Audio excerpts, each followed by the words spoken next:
Hi friends, இன்றைக்கி நம்ம 1/2 KG அளவு நண்டு குழம்பு எப்படி வைக்கலாங்கிறத பார்க்கலாம். இந்த மாதிரி நீங்கள் செஞ்சு பாருங்கள், டேஸ்ட்டும் சூப்பராக இருக்கும். வாங்க வீடியோக்குள்ளே போகலாம். 1/2 ஸ்பூன் சோம்பு, 1 ஸ்பூன் சீரகம், 1 ஸ்பூன் மிளகு. காரம் அதிகம் வேணும்னா கூட 1 ஸ்பூன் மிளகு சேர்த்துக்கோங்க. 5 பல் பூண்டு, கொஞ்சமாக இஞ்சி. இது எல்லாத்தையும் சேர்த்து மிக்சியில் லைட்டாக திரித்து எடுத்துக்கலாம். அடுத்து 2 கைப்பிடி சின்ன வெங்காயம், நல்லா பழுத்த மீடியம் சைஸ் தக்காளி, இதையும் சேர்த்து மிக்சியில் நல்லா அரைச்சி எடுத்துக்கலாம். அரைச்சதுக்கப்புறமா இதில் 1/2 ஸ்பூன் மஞ்சத்தூள், 3 ஸ்பூனு வீட்டில் அரைச்ச குழம்பு மிளகாய் தூள் சேர்த்துக்கலாம். 1 ஸ்பூன் காஷ்மீரி சில்லி பவுடர் போட்டுக்கலாம். உங்களுக்கு காரம் அதிகம் வேணும்னா மிளகாத்தூள் சேர்த்துக்கோங்க. இது எல்லாத்தையுமே சேர்த்து நல்லா மையாக அரைச்சி எடுத்துக்கலாம். அடுத்து ஒரு மண் சட்டியில் நம்ம அரைச்சி வச்ச பேஸ்ட்டை சேர்த்துக்கலாம். சேர்த்துட்டு கொஞ்சமாக தண்ணி விட்டுக்குவோம்.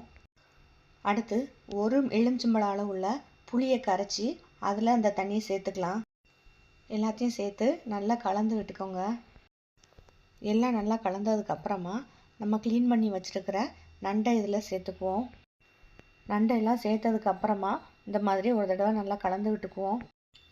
கடைசியாக ஃப்ரெஷ்ஷான கருவேப்பிலை இதில் தூவி விட்டுக்கலாம். எல்லாம் சேர்த்ததுக்கப்புறமா ஒரு மூடி போட்டு மூடி ஒரு 15 நிமிஷம் மீடியம் ஃப்ளேமில் கொதிக்க விடுங்க. நல்லா கொதித்து தண்ணியெலாம் வற்றி நண்டுமே நல்லா வெந்து வந்துருச்சு. கடைசியாக தேவையான அளவு உப்பு சேர்த்து லோ ஃப்ளேமில் ஒரு 5 மினிட்ஸ் நல்லா வேகட்டும். பாருங்கள், தண்ணிலாம் நல்லா வற்றி நண்டு குழம்பு சூப்பராக ரெடியாகி வந்துருச்சு. அடுத்து ஒரு பாத்திரத்தில் நல்லெண்ணெய் ஊற்றிக்கலாம்.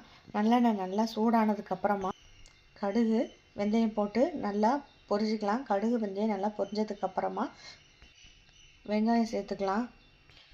கடைசியாக கருவேப்பிலை போட்டு நல்லா தாளித்து விட்டுக்கலாம். நல்லா தாளித்ததுக்கப்புறமா அப்படியே இதை குழம்புல ஊற்றிக்கலாம்.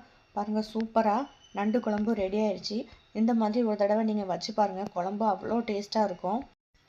இந்த வீடியோ உங்களுக்கு பிடிச்சிருந்தா சேனலை சப்ஸ்கிரைப் பண்ணுங்கள், ஷேர் பண்ணுங்கள், கமெண்ட் பண்ணுங்கள். பிடிச்சிருந்தா ஒரு லைக் பண்ணுங்கள்.